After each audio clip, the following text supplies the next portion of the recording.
तो आप सबका पुनः स्वागत है। और हम लोगों ने पिछले सत्र में क्या चर्चा की थी? लोगों ने 17 और 18 श्लोक ये दो चर्चा की, जिसमें हम लोगों ने कहा, देखा भगवान कहते हैं पितामहस्य जगतो माता धाता पितामह वेद्यम पवित्रम ओंकार ऋक्षाम यजुरेव च। मैं इस ब्रह्मांड का पिता हूँ, माता हूँ, आश्रय हूँ और पिता मैं भी हूँ। मैं ही जानने योग्य हूँ, ज्ञेय हूँ, शुद्धि करता भी हूँ और ओंकार हूँ। फिर भगवान अंत में कहते हैं कि वेद भी मैं हूँ। जो 3 वेद हैं हम लोगों ने चर्चा की थी, ऋग्वेद, सामवेद और यजुर्वेद, वो मैं ही हूँ। तो इस तरह से हम लोगों ने 17वें श्लोक को देखा और उसके माध्यम से बहुत सारी चर्चा हुई।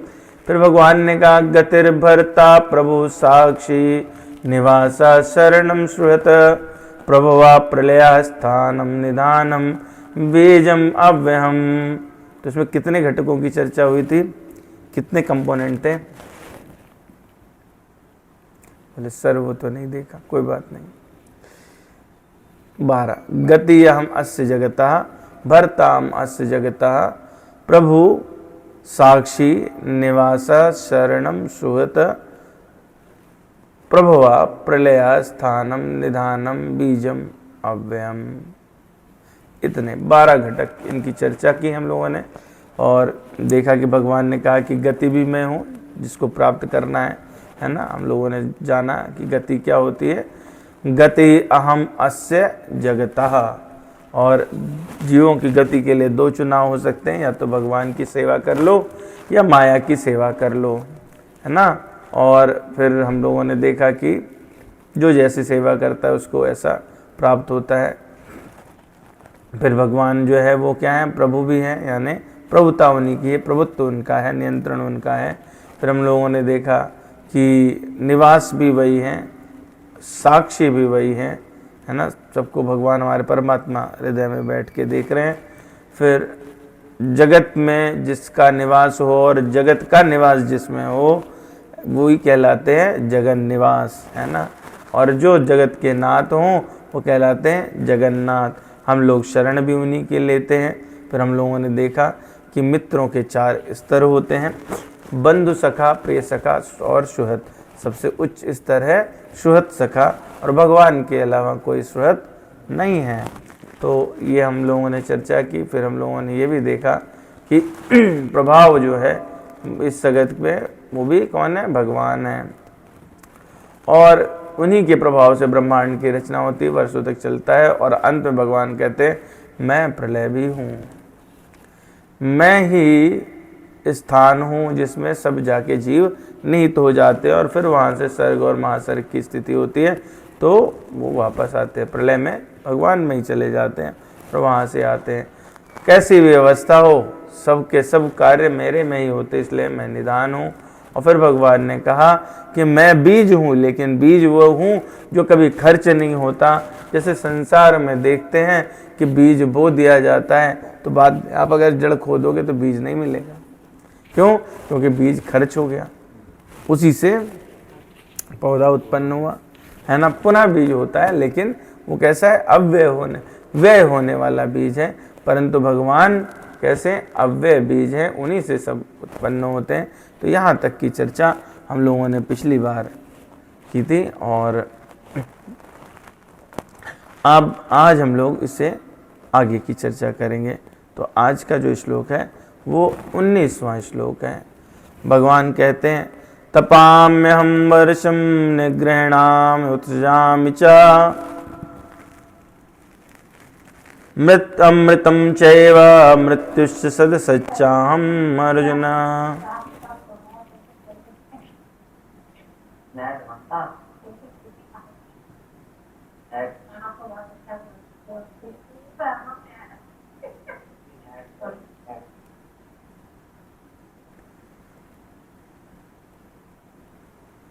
तो भगवान कहते हैं हे अर्जुन, मैं ही ताप प्रदान करता हूँ और वर्षा को रोकता भी मैं ही हूँ। लाता भी मैं हूँ वर्षा को, मैं ही अमृत हूँ और साक्षात अमृत भी मैं ही हूँ। आत्मा और पदार्थ यानी सत्य और असत दोनों मुझ में ही है। इसमें सारी बातें भगवान ने क्या कही, विरोधाभासी कही हैं। देखो तो अगर ध्यान से सब उल्टा पुल्टा है। भगवान कह रहे हैं कि ताप मैं देता हूँ, ठीक है, गर्मी देते हैं, अच्छी बात, पर उल्टा भी है, वर्षा भी मैं ही करता हूँ, वर्षा कराता भी मैं हूँ, उसको रोकता भी मैं ही हूँ। फिर कहते हैं मैं ही अमृत हूँ, तो अगर कोई अमृत है तो मृत्यु कैसे हो सकता है? तो भगवान कह रहे हैं मैं मृत्यु भी हूँ। फिर कह रहे हैं मैं सत्य हूँ और पदार्थ भी मैं हूँ। इस श्लोक के माध्यम से भगवान बताना चाहते हैं कि जो कुछ हैं वो सब भगवान ही है। वासुदेवा सर्वम इति, ठीक है, यही बात एक कहना चाहते हैं और इसी को अलग अलग ढंग से भगवान एक्सप्लेन कर रहे हैं हर एग्जाम्पल से। तो इसमें 7 बात कही भगवान ने कहा, हे अर्जुन मैं क्या हूँ, अहम तपामि वर्षम निग्रहामि उत्सजामि चा अमृतम मृत्यु सत असत चा। तो जो आप बता रहे थे बिल्कुल सही कह रहे हैं। तप किसका कार्य है? अग्नि का कार्य है। तपाना, जलाना ना, उष्मा प्रदान करना। उसका स्रोत कौन है? उसका स्रोत है भगवान सूर्य। तो पृथ्वी पर जो भी कुछ, सूर्य हम लोगों के लिए ऊर्जा का स्रोत है, हम लोगों के लिए प्राण का भी स्रोत है। बिना उष्मा के, बिना ऊर्जा के कोई गति नहीं हो सकती भौतिक में, तो उसका भी स्रोत है। साथ साथ क्या करते हैं? शुद्धिकरण। पृथ्वी पर जो भी अशुद्ध गंदी चीजें हैं, रोग पैदा होते हैं, है ना, जैसे हम लोग होता है, किसान सभी जानते हैं, जब फसल लेके आते हैं तो उसके बाद धूप में सुखा दे जाते हैं ताकि वो सब निरोग रहे, उनमें कीड़े ना लगें, है ना, गीलापन रहेगा। तो क्या करते हैं, इसमें जितने भी इसी तरह से ताप बढ़ाया जाता है। हम लोग ऑपरेशन थिएटर में स्टरलाइज सामान यूज़ करते हैं, जो सामान रहता है उसका स्टरलाइजेशन किया जाता है। मिल्क जो है पॉस्चराइज के, सब कैसे? तपा के, तो उसमें उनको निरोग किया जाता है। कीटनाशक एक तरह से उससे प्रयोग होता है। तो औषधियों में, जड़ी बूटियों में जो जहरीला भाग है उसको क्या करना है? सुखाने के लिए, उस अपवित्रता को मिटाने के लिए, या जो जल इकट्ठा हो जाता है, हम लोग देखते हैं सरोवर में सड़ने लगता है, तो उस सब को शुद्ध करने के लिए भगवान सूर्य क्या करते हैं? तपाते हैं, है ना। और जब उस जलीय भाग को ग्रहण कर लेते हैं, वो वाष्पित हो जाता है, तो वो फिर वर्षा रूप से आगे बरसता है। तो इसलिए भगवान कह रहे हैं तपाम्यहम, पहला तपाम्यहम। आज अगर हम लोग देखें, आज के समय में, आज के परिप्रेक्ष्य में अगर देखें तो क्या है कि उसमें भी हम मानते हैं कि सूर्य में उष्मा है, वहाँ पे फ्यूजन रिएक्शन होते हैं, केमिस्ट्री में पढ़ते हैं, है ना, और वहाँ पे एब्जॉर्प्शन होता है, हीट ट्रांसफ़र होता है, उसके चारों तरफ फॉस्फोस्फीयर नाम का एक आवरण है। क्या है वो? तप है, ठीक है। तो भगवान कह रहे हैं ये सब मैं ही हूँ। अगर देखा जाए तो ये कहाँ से, सूर्य कहाँ से आया, अग्नि कहाँ से आई? कोई तो रहा होगा इनकी संरचना करने वाला। तो भगवान स्वयं जो है, इसीलिए सूर्य को आदित्य नारायण कहा जाता है। आदित्य नारायण यानी भगवान के ही स्वरूप हैं, है ना। भगवान के सभी नामों में से एक नाम आदित्य भी है। तो इसलिए कह रहे हैं तपाम में हम लोग जानते हैं हमारे शरीर में भी सूर्य चिकित्सा की जाती है ना। ये एक प्रकार का प्राकृतिक चिकित्सा होती है जिसमें सूर्य की किरणों से जो है वो चिकित्सा की जाती है। तो इसीलिए भगवान कह रहे हैं तपाम्य हम। और आगे 15वें अध्याय में हम लोग देखेंगे, वो कहते हैं यदादित्य गतम तेजो जगत भासयते अखिलम यच्चंद्रमसि यच्चाग्नौ तत्तेजो विद्धिमामकम्। जैसे आदित्य का जो तेज है और उससे पूरे संसार में जो प्रकाश हो रहा है वो मैं ही हूँ। हम लोग इस श्लोक को आगे पढ़ेंगे। इसी प्रकार चंद्रमा के लिए भगवान ने कहा, तेज के लिए भी कहा। फिर दूसरी बात क्या कहते हैं, तपाम्य हम वर्षम, अहम क्या है, वर्षम, वर्षा कराते हैं। तो जो वाटर साइकिल है, जब हम लोगों ने चर्चा करी ली इसकी कि क्या होगा, समुद्र के ऊपर उस तप से वाष्पित होगा जल, वो जाएगा, माउंटेन से टकराएगा, कंडेंसेशन होगा, बारिश होगी और फिर वापस वो ओशन में चला जाएगा। तो एक साइकिल बन जाती है और उसमें क्या कर रहे हैं भगवान, वो वर्षा का जो जल है वो तप के माध्यम से इकट्ठा हो जा रहा है। और आगे क्या है, अहम वर्षम उत्सृजामि, तो उस वर्षा को उत्पन्न करने का कार्य भी मेरा ही है, मैं ही कर रहा हूँ उस तप से। तो ये पूरी साइकिल है। साइकिल में क्या, जो अगर आदि में है और अंत में है, यहाँ पे अगर मैं हूँ और यहाँ पे भी मैं हूँ, तो बीच में भी मैं ही हूँ, है ना। तो ये बात भगवान कह रहे हैं।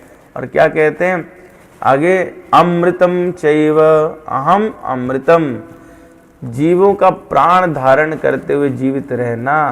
तो किसके कारण सभी लोग जीवित हैं, भगवान के कारण है। भगवान इन सब के माध्यम से बताना चाहते हैं कि संसार की जो रचना है और वहाँ पे जो परिवर्तन हो रहे हैं वो सब उन्हीं की अध्यक्षता में हो रहे हैं। उनके प्रभाव को न जानने वाले मूल लोग कैसे रहते, आसुरी, राक्षसी और मोहिनी प्रकृति वाले रहते हैं। और जो भगवान की उसको मानते हैं वो दैवी प्रकृति वाले हो जाते हैं। जो नहीं मानते, जो मोहिनी, आसुरी, राक्षसी प्रकृति वाले लोग होते हैं, अंध तो गत्वा, वो पतन की ओर जाते हैं और अंत में भगवान उनका संहार करते हैं।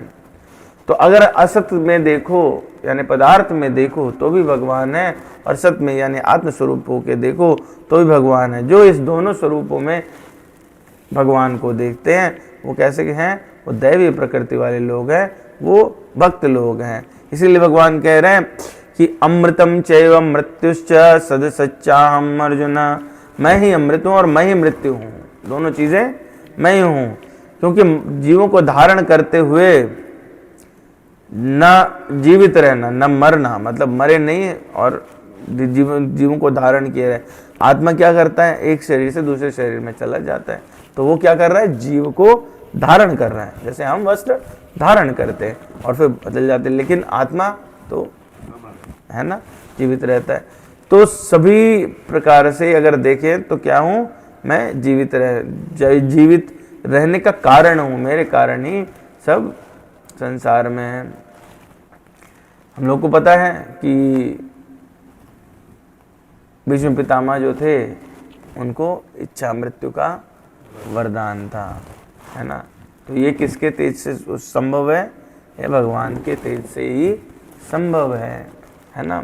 और फिर कह रहे हैं कि अहम मृत्यु अमृतम चैव मृत्युश्च, तो संपूर्ण जीवों के प्राणों का वियोग होना, यानी अगर जीवात्मा के अंदर से आत्मा प्राण निकल जाए तो क्या हो जाता है, मृत हो जाता है। तो उसके रहने से वो कैसा रहा, उसको अमृत्यु की भावना रहेगी और उसके जाने से उसको मृत्यु की भावना हो जाएगी। तो दोनों तरह से प्राणों का वियोग जब होता है तो भी वो भगवान के कारण ही होता है। प्राण उसमें स्थापित होते तो भी भगवान के कारण ही होते हैं। तो ये दोनों तरह से क्या बताता है कि जो महात्मा लोग हैं उनकी दृष्टि में वासुदेवा सर्वम इति। आगे हम लोग पढ़ेंगे अगले चैप्टर में, कह रहे हैं मृत्यु सर्वहरश्चाहम उद्भवश्च भविष्यताम, मैं सबका उद्भव और मृत्यु दोनों ही मैं हूँ, मेरे कारण होता है। मृत्यु कैसे भगवान के रूप में, इसका बहुत बढ़िया एग्जाम्पल है नरसिंह देवाय, उन्होंने हिरण्यकश्यप के काल बने, मृत्यु है ना, रक्षा करते हैं। कैसे, जब प्रहलाद के ऊपर उनको अग्नि में बिठाया गया, उनके ऊपर हाथियों से कुचलवाने का प्रयास किया गया, तो भगवान ने उनकी रक्षा की, है ना। तो मृत्यु जो है वो है तो शरीर से प्राणों का वियोग होना ही, लेकिन एक भक्त और एक अभक्त की मृत्यु में अंतर रहता है। जीव दिख रहा है कौन सा है, ये बिल्ली है, और उसने दांत से पकड़ा हुआ है दोनों चित्रों में। एक चित्र में अपने बच्चे को पकड़ा हुआ है उसी दांत से, दूसरे चित्र में ठीक है भोजन है ना, परंतु एक में वही मृत्यु है और दूसरे में वही है ना। जीवात्मा को जब वो पकड़ती है तो कैसे वो भगवान की तरफ ले जाती है बिना कोई नुकसान पहुंचाए, है ना। लेकिन जब वो अभक्त की मृत्यु होती है तो वो खूब भजन का शिकार हो जाता है ना। तो कहते हैं अमृतम चैव मृत्युश्च, भगवान अगर रखें तो प्रहलाद को देखो उन्होंने रखा, जीवन प्रहलाद का रहा, और अगर भगवान खिलाफ हो जाए तो शिशुपाल का वध कर दिया, है ना। भगवान इसलिए कह रहे हैं अमृतम चैव मृत्युश्च सद सच्चा हम अर्जुन, सत और असत दोनों ही मैं हूं।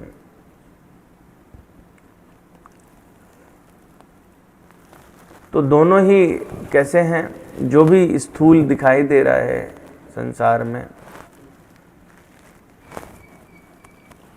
दिख रहा है, अच्छा है, आध्यात्मिक है, वो शाश्वत है, वो क्या है, सत है। शाश्वत क्या है, भगवान है या उनका अंश यानी आत्मा, ये शाश्वत है, बाकी सब बदलने वाले हैं, है ना।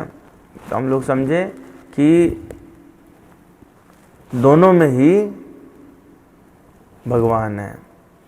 ज्ञानी लोग जो होते हैं वो दोनों को ब्रह्म का शरीर समझते हैं। मृत्यु चाहे जन्म है, शरीर किसका है, भगवान का, तो उससे ना ही वो दुखी होते हैं ना प्रसन्न होते हैं।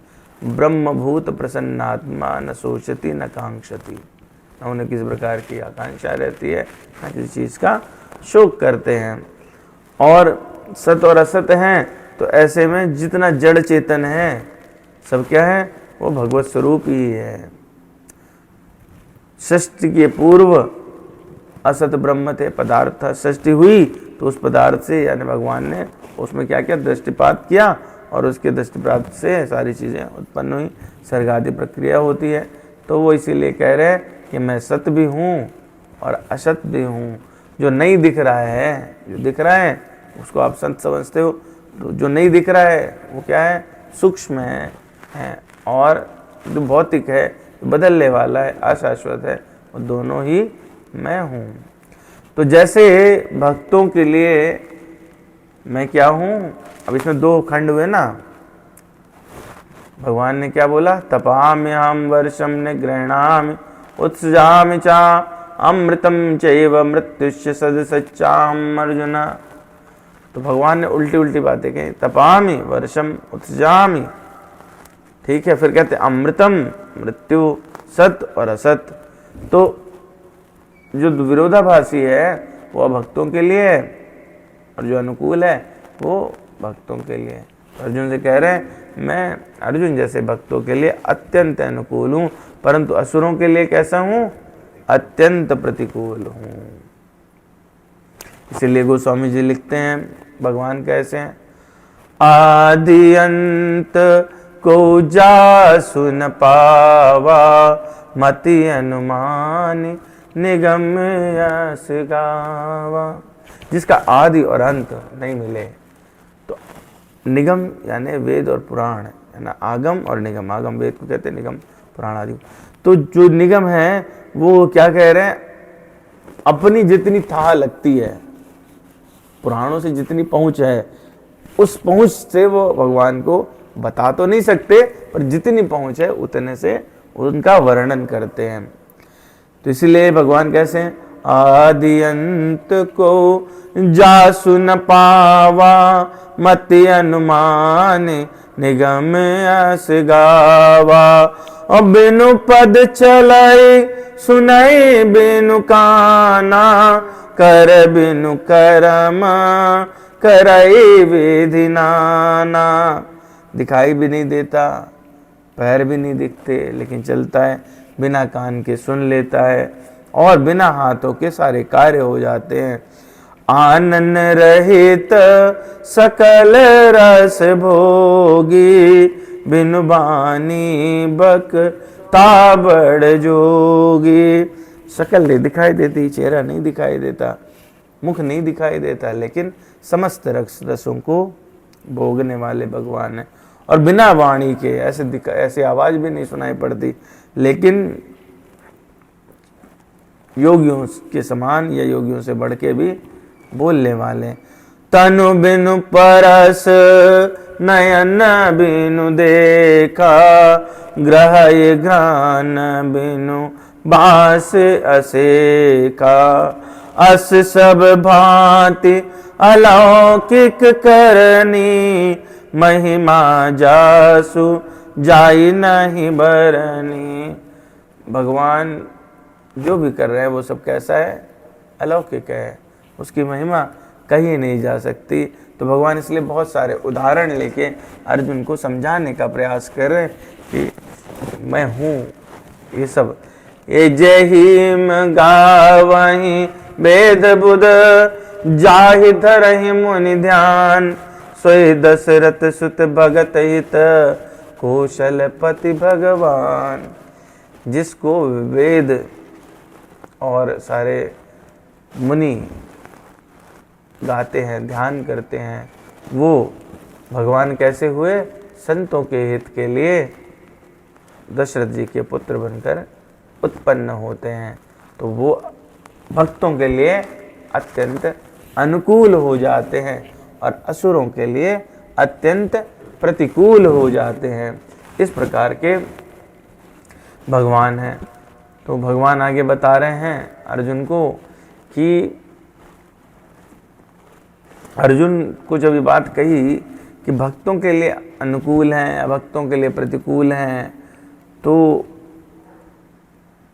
अर्जुन जो है विचार करने लगे कि जो वेद में बताए हुए यज्ञों को करते हैं लोग और स्वर्ग की कामना करते हैं, तो ऐसे लोग भगवान की दृष्टि में भक्त हैं कि अभक्त हैं? वो किस कैटेगरी में हैं? तो भगवान बताते हैं, कहते हैं त्रय विद्या माम सोमपा, पूत पापा यज्ञ रिष्ट्वा स्वर्गतिम पार्थयन्ते। ते पुण्यम आसाद्य सुरेंद्र लोकम, अश्नन्ति दिव्यान देवदेव भोगान। जो वेदों का अध्ययन करते तथा सोम रस का पान करते हैं, वे स्वर्ग प्राप्ति की गवेषणा करते हुए अप्रत्यक्ष रूप से मेरी ही पूजा करते हैं। वे पाप कर्मों से शुद्ध होकर इंद्र के पवित्र स्वर्गिक धाम में जन्म लेते हैं, जहाँ वे देवताओं का सा आनंद भोगते हैं। तो कुल मिलाकर के भगवान की ही वो एक तरह से उपासना कर रहे हैं, लेकिन डायरेक्ट नहीं कर रहे हैं। और उनकी जो इच्छा है वो क्या है कि उन्हें भोग मिले, स्वर्ग के भोग मिले, अच्छे अच्छे भोग भोगने को मिले। तो इसलिए भगवान उनके लिए व्यवस्था करते हैं कि वो स्वर्गलोक चले जाएं। तो इसलिए भगवान क्या बता रहे हैं यहाँ पे? त्रय विद्या। त्रय विद्या मतलब त्रि और विद्या, तीन प्रकार की विद्याएं हैं। वो कौन कौन सी? तीन वेद जो हैं, ऋक, साम और यजु। अथर्ववेद में, ये बाद में मैंने बताया बीता उस दिन कि अलग किया गया, तो इसलिए इसका नाम भगवान ने नहीं लिया। जब भगवद गीता भगवान कह रहे थे अर्जुन को, तो उस समय तक वेदव्यास जी ने इसको पृथक नहीं किया था। बाद में जाकर के चार वेदों की रचना हुई। तो तीन विद्याएं यानी तीन वेदों को जानने वाले लोग, उन्हें त्रिवेदी भी कहा जाता है या त्रैविद्य भी कहा जाता है। और इसका बहुवचन अगर रखें तो क्या होगा? त्रैविधा बनेगा। त्रैविद जो तीन विद्याओं को जानने वाले लोग हैं, यानी जिनको ऋग्वेद, सामवेद और यजुर्वेद का जिनको ज्ञान है वो।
तो कह रहे हैं भगवान की जो लोग होते हैं वो क्या है, 3 विद्याओं को जब जानते हैं तो वो अधिकतर लोग कैसे रहते हैं कि उन विद्याओं को जान करके वो भोग की कल्पना करते हैं कि हमको ये कर्म कांड करेंगे तो इससे फल ही मिलेगा, ये करेंगे तो इससे ये फल मिलेगा।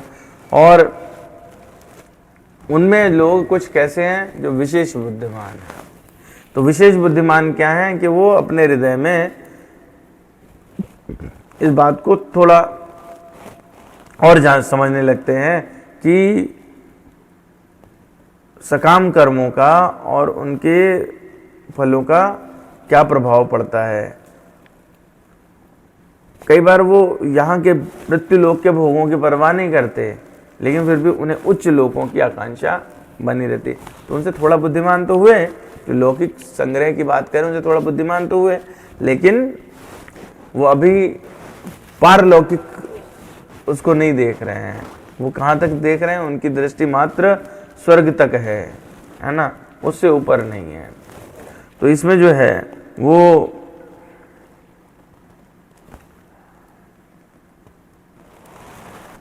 भगवान जो है ऐसे लोगों को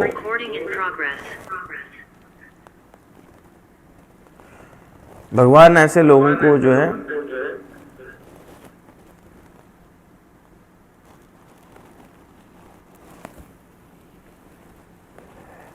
कहते हैं वेदवादरता।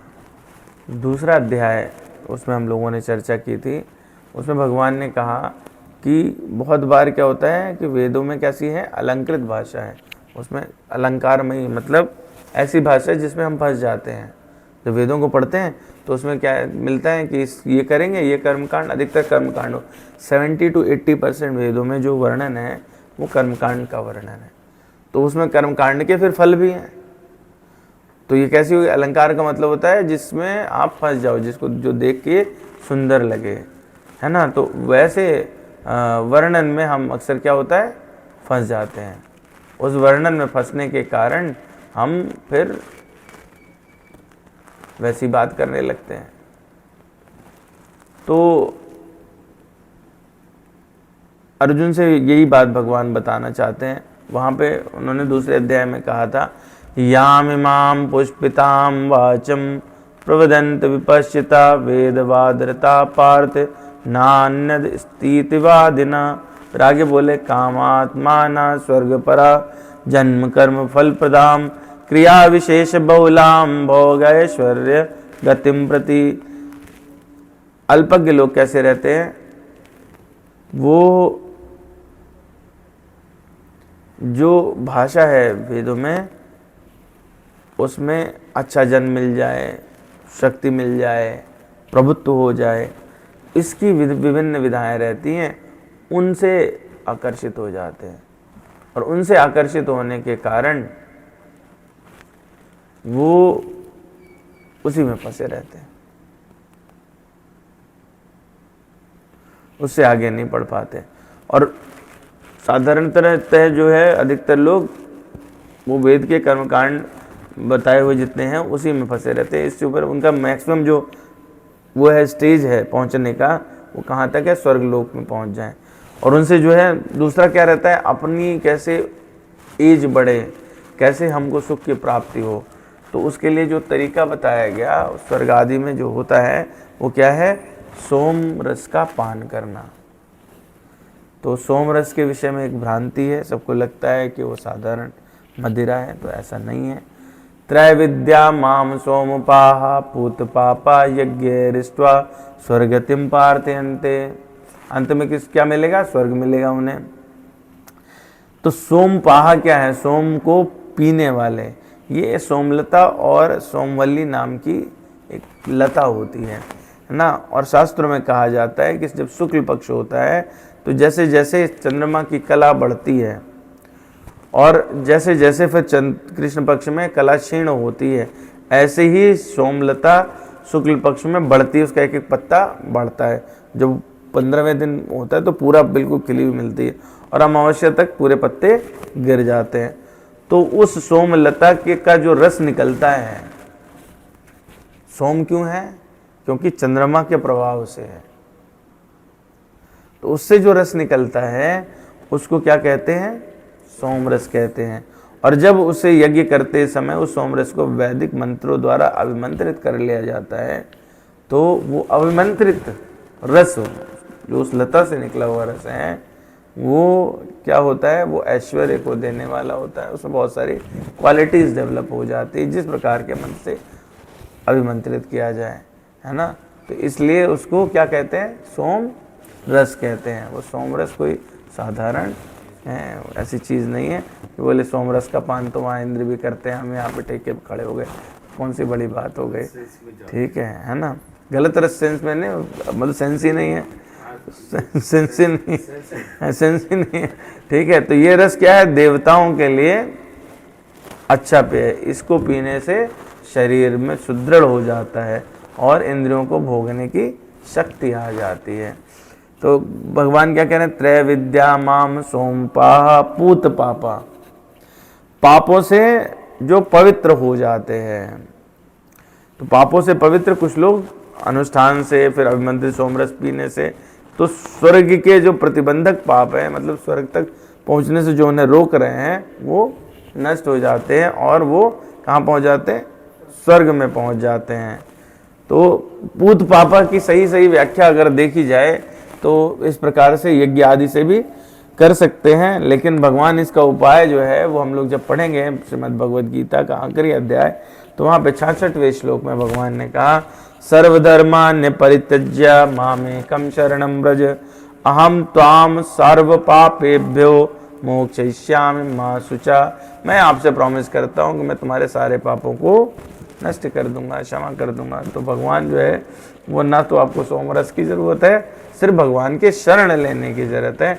इतने से ही आपके सारे पाप नष्ट हो सकते हैं, संपूर्ण पापों से पवित्र हो सकते हैं। भगवान ने जो पिछले श्लोक में बात की, तो उन्होंने ये भी बात बताई कि लोग क्या इस प्रकार से भी मेरी पूजा कर रहे हैं। इस श्लोक में भगवान ये कह रहे हैं कि जो ये त्रैविद्या है, लोग वेदों के उससे जो भी कर रहे हैं, वो क्या कर रहे हैं? अल्टीमेटली मेरी ही पूजा कर रहे हैं। तो समझने की बात क्या है कि लेकिन वो कर तो रहे हैं, पर भगवान में श्रद्धा नहीं है। तो कोई कार्य अगर आप बिना श्रद्धा के करते हैं तो उसका फल कैसा रहेगा? उसका फल तो वैसे ही रहेगा, है ना। तो बिना श्रद्धा के करने के कारण वो स्वीकार नहीं होता, भगवान उसको वैसा फल नहीं मिलता जिस उस व्यक्ति को जैसा कि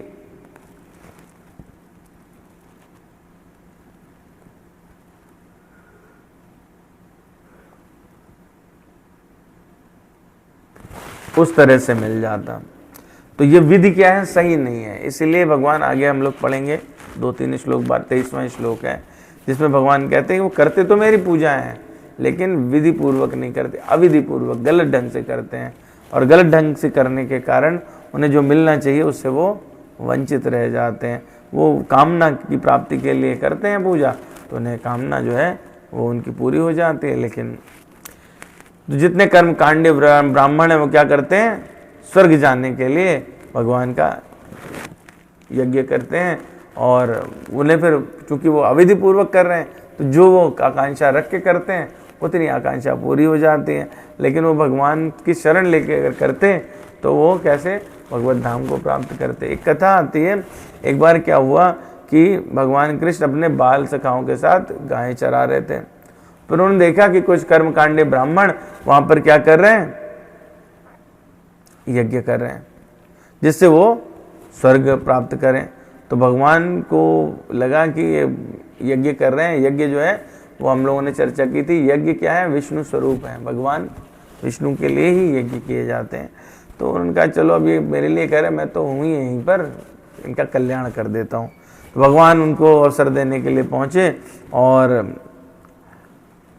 उन ब्राह्मणों से उन्होंने कहा कि हमको जो है कुछ भोजन चाहिए, आपके पास तो ये बना के, उन्होंने भोग लगाने के लिए प्रसाद बना के रखा था, तो है हम लोगों को दे दीजिए। ब्राह्मणों ने कहा भागो यहाँ से, ये तो हमने प्रसाद के लिए रखा है, यज्ञ में लगेगा। और फिर उन्होंने देखा कि उनकी कुछ पत्नी ब्राह्मणियाँ वहाँ पे, तो उनके पास भेज दिया कि आप उधर जाओ, चले जाओ। तो दुर्भाग्य क्या हुआ कि ब्राह्मणों ने वो जो उनको मौका मिला था उस मौके का फ़ायदा नहीं उठाया, और वो किससे हो गए, स्वर्ग कामना से ढके होने के कारण भगवान को पहचान नहीं पाए कि ये जो बलदेव हैं भगवान कृष्ण है, ये कोई साधारण मनुष्य नहीं है। तो भगवान ने क्या किया कि भगवान ने कहा कि हे पृथ्वी के देवताओं, हमारी बात ध्यान से सुनो। हम कृष्ण तथा बलदेव के आदेश जब वो उससे वंचित रह गए तो बोले कि उन्होंने प्रार्थना की पृथ्वी के देवताओं से, और जो ग्वाल बाल थे उन्होंने, कि हम कृष्ण और बलदेव के साथ यहाँ कुछ दूर पे गाय चरा रहे थे और वे भूखे हैं, तो हम ये चाहते हैं कि जितना आपके पास कुछ जाए, यज्ञ से जो आपको प्राप्त हो, देवताओं को बोला, जो प्राप्त हो वो अपनी श्रद्धा अनुसार भोजन दे दें। लेकिन ब्राह्मणों ने क्या किया कि वो आसक्त होने के कारण उनको भोजन नहीं दिया। फिर बाद में जब उन्हें ये समझ आया कि ये तो एक लीला थी और ये स्वयं भगवान है, तो फिर उन लोगों ने भगवान से क्षमा याचना की, और उन्होंने देखा कि जो भी भोग अर्पित कर रहे हैं वो भगवान के पास स्वतः पहुंच जाता है। तो इस प्रकार की जो लीलाएं भगवान भक्तों पे करते हैं कि उनको समय समय पर इस बात का ज्ञान हो सके कि जो वो कर रहे हैं वो उसकी सही विधि क्या है, सही स्थान तक कहाँ पे पहुँच सकते हैं। इसीलिए वो कह रहे हैं त्रैविद्या माम सोमपा पूत पापा यज्ञरिष्ट्वा स्वर्गतिम पार्थयन्ते। यज्ञ करके कहाँ जाएंगे, स्वर्ग जाएंगे, इससे ज़्यादा कुछ और नहीं पा सकते। ते पुण्यम आसाद्य सुरेंद्र लोकम अश्नन्ति दिव्यान दिव देव भोगान। अब वो इस अगर मिल जाएगा, मान लो स्वर्ग लोक मिल गया, तो कहाँ पहुंचेंगे, इंद्रलोक पहुंचेंगे। इंद्रलोक पहुंचेंगे तो वही भोग भोगेंगे जो इंद्रादि देवता वहाँ पे भोग रहे हैं। मैक्सिमम क्या होगा, इंद्र का पद प्राप्त कर सकते हैं, इससे ज़्यादा कुछ नहीं होने वाला। तो समझने की बात क्या है कि व्यक्ति अगर सचमुच में भोगों को भोगना चाहिए तो उसे स्वर्ग में जाना चाहिए। ये पृथ्वी तो कम से कम उसके लिए नहीं तो एक स्टेप एटलीस्ट ऊपर उठ सकता है कि कर्म कांड करे, यज्ञ आदि करे, तो सही से, मतलब बिना किसी विकार के भोगे। यहाँ पर तो क्या है कि भोग दूसरे प्रकार का है, वो सारा विकार युक्त है। तो पृथ्वी तो कम से कम उस के लिए नहीं है। अगर कोई इस बात को और उससे भी समझ ले अच्छे से कि जो यज्ञ का वो है हेतु है, वो है भगवान को प्रसन्न करना, तो वो इस सारे दुख कष्ट से ऊपर चला जाएगा और वो अपने आप ही वो ऐश्वर्य, वो भगवान का सानिध्य, वो आनंद प्राप्त कर लेगा। क्योंकि भगवान क्या है, सच्चिदानंद विग्रह है। तो भगवान के जो कांटेक्ट में रहता है, जो करीब जाता है, वो भी उस सच्चिद आनंद की अनुभूति कर सकता है और उसको फिर किसी भी भोग की वैसे आवश्यकता रह नहीं जाती। तो चाहे कोई भी स्थिति रहे, चाहे वो सुख रहे या दुख रहे, दोनों ही उसमें भगवान का भजन करना चाहिए। और अंतोगत्वा जो ये सारा है, भगवान ये बताना चाहते हैं कि जो लोग ये तीनों विधियों से, तीनों वेदों को जानने के बाद यज्ञ आदि कर रहे हैं, उससे मैक्सिमम लिमिट क्या है, स्वर्ग की प्राप्ति या उच्च लोकों की प्राप्ति। परंतु समस्या क्या है, समस्या यही है कि उसको भोगने के बाद में उनकी वापसी निश्चित है। ते त्वं भुक्त्वा स्वर्गलोकम विशालं क्षीणे पुण्यलोकम पुण्ये मर्त्यलोकम वसन्ति एवं त्रयी धर्मे अनुप्रपन्ना गतागतम काम कामा लभन्ते। ये सारे उपासक क्या करेंगे, जब पुण्य इकट्ठा हुए, इंद्रलोक पहुंचे, स्वर्गलोक पहुंचे, और तब तक भोगेंगे जब तक कि सारे पुण्य आदि समाप्त नहीं हो जाते। एक बार पुण्य की समाप्ति हुई तो फिर वापसी है। एवं त्रयी धर्म अनुप्रपन्ना गतागतम काम कामा लभन्ते, है ना। तो उनकी वापसी निश्चित है। इसीलिए कह रहे हैं कि भोग के लिए ठीक है, भोग के लिए पहुंच गए। स्वर्गलोक कितना है, विशाल है। तेतम भुक्त्वा स्वर्गलोकम, वहां की आयु भी लंबी है, हजारों साल तक रह सकते, भोग सामग्री भी बहुत है। लेकिन फिर भी चाहे कितनी लंबी क्यों ना हो, आयु एक दिन समाप्त होने वाली है। भोग सामग्री चाहे कितनी क्यों ना हो, एक दिन समाप्त होने वाली है। तो क्या होगा, समय आने के बाद में आपका गतागतम काम कामाल बनते, जाना और आना लगा रहेगा। क्यों, क्षीणे पुण्य मृत्युलोकम विशंति, जब आपका पुण्य क्षीण हो गया तो आपको वापस मृत्युलोक में ही आना पड़ेगा। तो अगर देखा जाए तो क्या है, तो एक तरह का चक्र हो गया। यहाँ यज्ञ किया, इंद्रलोक पहुंचे, पुण्य इकट्ठा हुए, फिर पुण्य क्षीण हुए, फिर वापस आ गए। तो जाने आने का श्रम ही तो हाथ लगा, अल्टीमेटली आप उससे निकले तो नहीं। इसी बात को कह रहे हैं।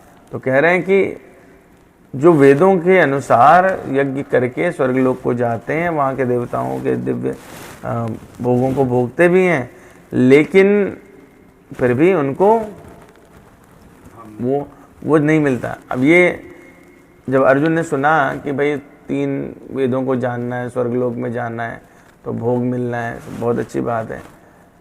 प्रश्न ये उठता है कि तो फिर भगवान की उपासना क्यों करें? सुख तो मिल ही रहे हैं, भगवान की उपासना क्यों करें? भगवान ने उसी को जवाब दिया, बोले कि भाई इसलिए करो क्योंकि इनको सबको भोगने के बाद में क्या होगा, क्षीण होगा पुण्य और आपकी वापसी हो जाएगी। तो कुल मिलाकर के क्या होगा, उस चक्र में आप फंस जाओगे। स्वर्गलोक में तो क्या है कि भाई ठीक है, मार्ग बहुत अच्छा है, सुंदर है, अप्सराएं हैं, नाना प्रकार की भोग की सामग्री है, इतना विशाल है कि उसमें कोई पार्किंग की दिक्कत नहीं है, आप आओ तो किसी कॉलोनी में कोई लड़ाई नहीं होती, ये सब चीज़ें हैं। भोजन आदि की अव्यवस्था नहीं है उनके पास। वहाँ पे देखा जाए तो प्रत्येक देवता के पास में अपना विमान है, अपना एरोप्लेन लेके चल रहा है, ठीक है, पायलट की भी ज़रूरत नहीं है, उसको जो इच्छा हुई कि हाँ भाई अभी सोचा और वहाँ पहुँच गए, जो कि सुविधाएं पृथ्वी पर नहीं है। तो मतलब पहले वाला जो श्लोक था उसके माध्यम से भगवान ने बताया चाहिए भाई आपको अगर मान लीजिए एरोप्लेन चाहिए तो एटलीस्ट इतना तो करो कि स्वर्ग वाला एरोप्लेन ले लो, ठीक है। यहाँ वाले एरोप्लेन में तो क्या है, क्रैश हो जाएगा, कभी पेट्रोल ख़त्म हो गया रास्ते में, फ्यूल ख़त्म हो गया, है ना, हाईजैक भी हो जाता है, बहुत सारी समस्याएं।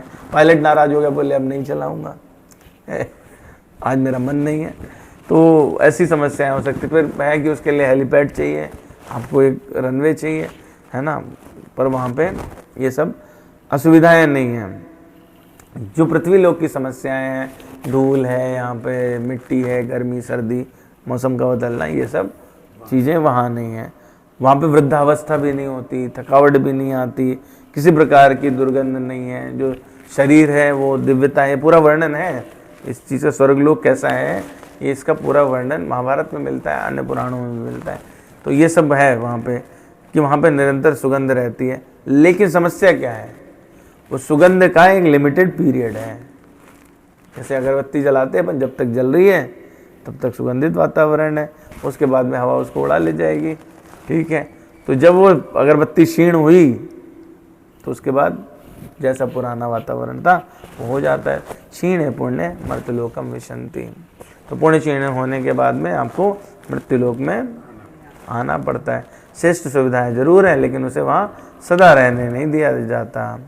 तो इसीलिए वेदांत सूत्र में कहा गया जन्माद्यस्यता, यानी जिसका जन्म और अंत जो चलाने वाला है, समस्त कारण के कारण है, वही परम लक्ष्य है। पृथ्वी इसीलिए क्या कहलाती है, मृत्युलोक कहलाती है। क्षीण पुण्य मृत्युलोकम विशंति, क्योंकि यहाँ पे हर चीज, महाभारत में वर्णन आता है कि महाराजा ययाति हुए। तो ययाति कैसे थे कि उन्होंने अपना पुण्य इतना इकट्ठा किया कि उन्होंने 100 योजन लगभग 1200 किलोमीटर की विस्तृत 1000 दरवाजे से युक्त इंद्रपुरी की रचना करवा दी और वहाँ पे स्वयं निवास किया। देवादिदेव ब्रह्मलोक तक चले गए, भिन्न स्थानों पर विहार किया, मस्त रहे। लेकिन जब समय बीता तो वो देवलोक देवलोक से आसक्त तो थे पर पुण्य नहीं रहे, तो नीचे आके गिर गए। तो पुण्यों को अर्जित करके कोई अगर मान लीजिए तीनों वेदों में पारंगत भी हो जाए तो भी अंतुगत्वा उसको ते तम भुक्त्वा स्वर्गलोकम विशालम क्षीणे मत पुण्य मर्त्यलोकम विशंति, नीचे आना ही पड़ता है, एक ना एक दिन वहां से पतन होना निश्चित है।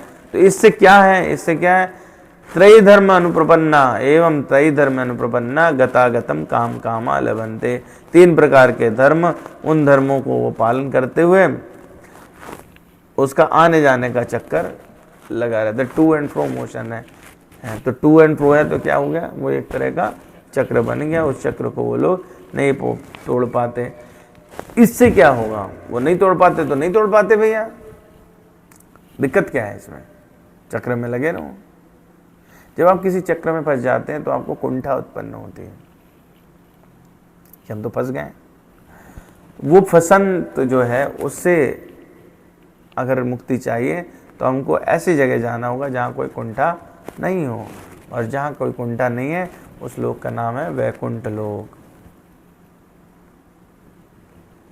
तो ऐसे लोग जो 3 धर्मों के प्रति समर्पित हैं वो क्या होता है, एवं त्रयी धर्म अनुप्रपन्ना, उसी को भगवान ने 2nd चैप्टर में जो हम लोग चर्चा कर रहे थे अभी कि वो क्या हो गए हैं, वो वेदों की अलंकारमयी भाषा में फंस गए हैं।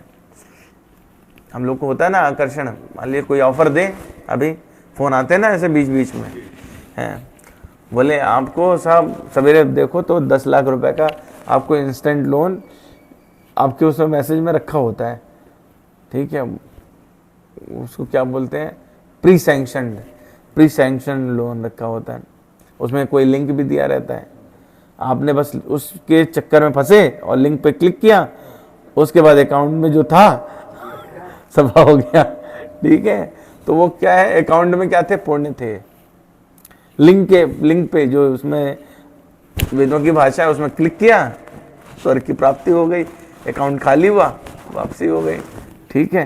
तो ये बिल्कुल इसी प्रकार है, इसीलिए भगवान कहते हैं यामिमां पुष्पिता वाचम प्रवदन्त्या विपश्चिता वेदवादरता पार्थ नान्यदस्तिति वादिना। वेदों के कर्म कांड में जो बातें बताई गई उनके अतिरिक्त अथवा उनसे बढ़कर कुछ भी नहीं है। ये पिछला श्लोक था।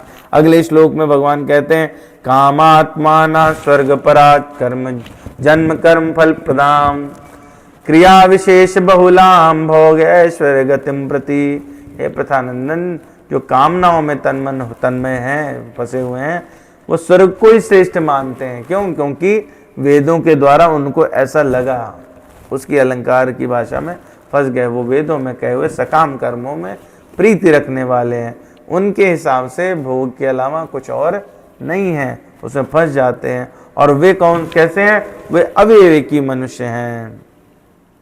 वे अविवेकी मनुष्य उस प्रकार की दिखाऊ अलंकृत भाषा को, जो कि जन्म और मृत्यु यानी जन्म रूपी कर्मफल को उत्पन्न देने वाली है, उसी का वर्णन है। तो भगवान इसीलिए कहते हैं कि स्वर्ग तक तो जा सकते हैं, परंतु उसके बाद वापसी निश्चित है। उन्हें सिर्फ जाना और आना ही प्राप्त होता है। गतागतम काम कामा लभन्ते।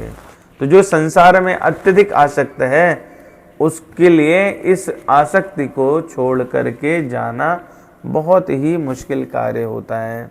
लेकिन यदि कोई भगवान की भक्ति ग्रहण कर ले, कृष्ण भावनामृत ग्रहण कर ले, भक्त हो जाए, भगवान की शरण में लग जाए, तो फिर उसको इस चक्र से छुटकारा अवश्य मिल सकता है ना। और फिर वो जब स्वर्ग से गिरेगा तो उसे मनुष्य शरीर नहीं प्राप्त होगा, क्योंकि वो स्वर्ग जाएगा ही नहीं, वो इसी शरीर से। इसमें एक और बड़ी विशेष बात है जो समझने की है, क्यों बार बार फंस रहा है, इसलिए फंस रहा है। इसमें 2 चीज़ें समझनी है। एक तो है कि उसने किया सारा, चलो मान लो स्वर्ग पहुंच गए, पुण्य क्षीण हुए तो वापस, अब उस समय पुण्य बना लेता, वहाँ गए थे, बोले ठीक है अभी तो बैंक में अकाउंट में है और इकट्ठा कर लो। ये अनुमति नहीं है। मनुष्य शरीर के अलावा कोई भी शरीर ऐसा नहीं जिसमें आप नया कर्म कर सको। आप क्या है, जो जितना डिपॉजिट लेके जाओ, जैसे यहाँ की करेंसी लेके अमेरिका चले गए, आपने चेंज करा लिया मान लो, तो उतनी रहेगी। वहाँ पे आपको वीज़ा मिला, विजिटर वीज़ा, काम करने का मिला नहीं,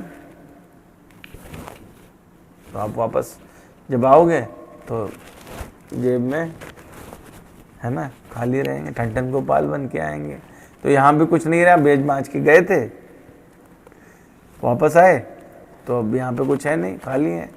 यहाँ पे कटोरा लेके घूमते हैं इधर उधर। तो जरूरी नहीं कि अब कटोरा लेके घूमें तो दोबारा स्वर्ग पहुँच जाएं, है ना। तो कर्म क्या है, कैसे भी हो सकते हैं। तो ये दोनों ही बातें समझने की हैं कि स्वर्ग से गिरने के बाद मनुष्य योनि में जन्म ले सकते हैं, लेकिन वो पुनः स्वर्ग ही जाएंगे, इस बात की कोई गारंटी नहीं है। अब आपने पिछला जो जन्म था उसमें आपने मनुष्य जन्म लिया था, तो आपको उसको यूज करना चाहिए था भगवत प्राप्ति के लिए। दोबारा भगवत प्राप्ति का मौका मिले या आपकी वैसी बुद्धि रहे, उतना विवेक रहे, ये जरूरी नहीं है। तो दोनों तरफ से चले गए, दोनों तरफ से चले गए ना, न माया मिली न राम। तो इससे अच्छा है कि उसको पकड़ना है जो परमानेंटली मिले, जिसमें आपकी प्रगति निश्चित है। जो भक्ति करते हैं, जिस स्टेज तक पहुंचे, अगर मान लीजिए किसी कारण से वहां पे छूट जाती है तो उसके बाद फिर शुरू हो जाती है, चाहे जन्म कितने ही क्यों ना हो, पिछला डिपॉजिट वो उतने से ही स्टार्ट हो जाता है। तो ये बेनिफिट है भक्ति का, लेकिन बाकी में नहीं है। बाकी कर्म कांड में क्या है, जितना आप डिपॉजिट लेके गए वो खर्च कर लो, वापस आए तो जेब में कुछ मिलेगा नहीं, बैंक खाली है, जमीन जायदाद बेच चुके हैं, ठीक है, नए सिरे से फिर से शुरू करना है। पर भक्ति में ये चीज़ रहती है कि इसलिए भक्ति जो है वो सबसे अच्छा साधन है इस शरीर को पाने के बाद करना, है ना। इसीलिए कहा गया, बड़े भाग मानुष तन पावा, सुर दुर्लभ सब ग्रंथन गावा। बहुत भाग्य से मिला। क्यों भाग्य से मिला? क्योंकि भगवान की जो है वो दृष्टि हुई, उन्होंने हम पर कृपा की। कबहुक कर करुणा नर देई, देत ईश बिनु हेतु सनेही। भगवान को हमसे प्रेम हुआ, ये बड़े भाग्य की बात है कि नहीं है। भगवान को हमसे प्रेम हुआ, स्नेह हुआ, और उन्होंने हमको मनुष्य शरीर दे दिया। लेकिन हम कैसे हैं कि उस मनुष्य शरीर को हमने जिस पर्पज से यूज़ करना चाहिए था उस पर्पज से इस्तेमाल नहीं किया, तो फिर क्या होगा? क्योंकि हमको तो ये जो शरीर मिला था वो किस लिए मिला था? वो मिला था भगवत भक्ति के लिए। पर हमको बड़े भगवत भक्ति करनी नहीं थी, और जब बड़े भगवत भक्ति नहीं करनी थी तो जो कर रहे थे वही तो मिलेगा। जैसा हमने अपने लिए बोया वो काटेंगे, क्योंकि संसार में कर्म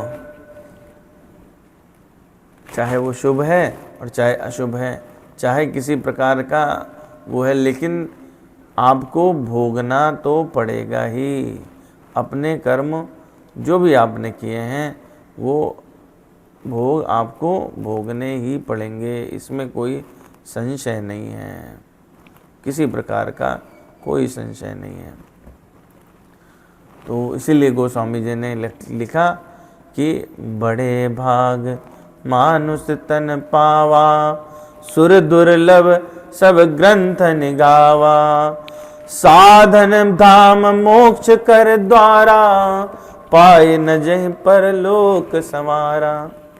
जो लोग इसको पा करके और अपना परलोक नहीं सुधारते तो वो फिर जीवन कैसा हो जाता है? व्यर्थ हो जाता है। उसको क्या करना चाहिए? इसीलिए गोस्वामी जी आगे कहते हैं, उत्तरकांड में चर्चा है ये, काल रूप तिन कह मैं भ्राता, शुभ अर अशुभ कर्म फल दाता, अस विचार जे परम सयाने, बजहि मोहि संसित दुख जाने। त्याग ही कर्म कौन से कर्म? शुभाशुभदायक, शुभ और अशुभ दोनों देने वाले कर्म को मुझ पे अर्पित कर। भजहि मोहि सुर नर मुनि नायक, सनय संतन के गुण बाके, ते न परे भव जिन लखि राखे। और अगर वो इस शरीर को पा करके उसको उपयोग में नहीं लाता है, तो भगवान राम जो है वो पूरे अवध के सभी लोग बैठे हैं, उनको बिठा करके ये बात बता रहे हैं। कह रहे हैं बड़े भाग मानुष तनु पावा, सुर दुर्लभ सब ग्रंथ निगावा, साधन धाम मोक्ष कर द्वारा, पाई न जहीं पर लोक समारा। ये जो था आपको साधन मिला था शरीर, वो क्या था? मोक्ष का द्वार था, भगवत प्राप्ति का रास्ता था, लेकिन आपने उसको पा करके भी अपना परलोक नहीं संवारा। और अगर नहीं संवारा तो क्या होगा? सो परत्र दुख पावै, सिर धुनि धुनि पछताए। जब उसे समझ आएगा कभी, जब यमराज पकड़ के ले जाएंगे तो क्या होगा? सिर पटक पटक के रोता है। सो परत्र दुख पावै, सिर धुनि धुनि पछताए। इसलिए भगवान कहते हैं यही तन कर फल विषय न भाई, स्वर्ग स्वल्प अंत दुखदाई। इस तन का जो फल है वो विषय नहीं है ना। इसीलिए भगवान कह रहे हैं कि ते तम भुक्त्वा स्वर्गलोकम, शालं क्षीणे पुण्यलोक उत्पुण्य मर्तलोकम विशन्ति, एवं त्रयी धर्म अनुप्रपन्ना गतागतम कामा लभन्ते। तो जो इस शरीर को पा करके और भगवान का भजन नहीं करते वो कैसे हैं? गोस्वामी लिखते हैं नर तनु पाय विषय मन देही, पलट सुधाते सठ विसलेही। नर शरीर मिला, मनुष्य का शरीर मिला, और उन्होंने भगवत भजन नहीं किया, तो वो कैसे हैं? उन विषयों में मन लगाया, तो वो कैसे मूर्ख हैं? जिन्होंने कोई पात्र में, शरीर पात्र है, भगवत भजन अमृत के समान तो पलट दिया। अमृत था, गिरा दिया। पलट सुधा ते सठ विष लेहि, और उन्होंने उसमें क्या भर लिया? विष भर लिया, है ना। तो ऐसे लोग जो हैं वो फिर क्या होते हैं? वो फंस जाते हैं फिर, क्योंकि आने के बाद जरूरी थोड़े ना कि अब ऐसा कर लो कि स्वर्ग पहुंच जाओ। ताहि कबों भल कहाय न कोई, गुंजा ग्रहाय परस मन खोई। शरीर तो पारसमणि था, लेकिन वो कैसे हैं? उन्होंने पारसमणि खो करके बदले में गुंची ले ली और फिर फंस गए। आकर 4 लक्ष 84, जोन भ्रमत यह जीव अविनाशी। और उसके बाद माया ने आप पे सोटे लगाना शुरू किए। फिरत सदा माया कर प्रेरा, काल कर्म स्वभाव गुण गेरा। माया का चक्कर चल गया तो फिर फंस गए। तो फिर कभी भगवान को जब आपको ऊपर करुणा करनी हुई है, उन्होंने देखा भाई बहुत घूम घाम लिया, तो कब हुक कर करुणा नर देही, देत ईश बिनु हेतु सनेही। तब अगर शरीर मिल जाए तो भैया उसका क्या करना है?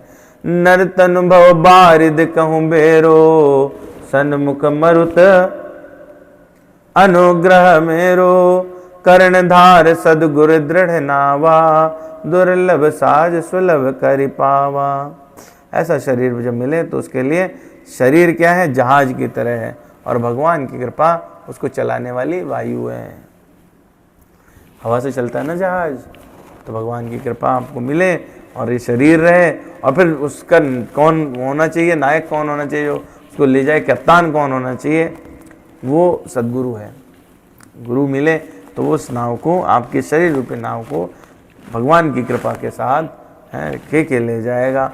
और ऐसे में जो दुर्लभता से आपको चीज़ें मिलती हैं वो सुलभ होकर के आपको मिलना शुरू हो जाती हैं।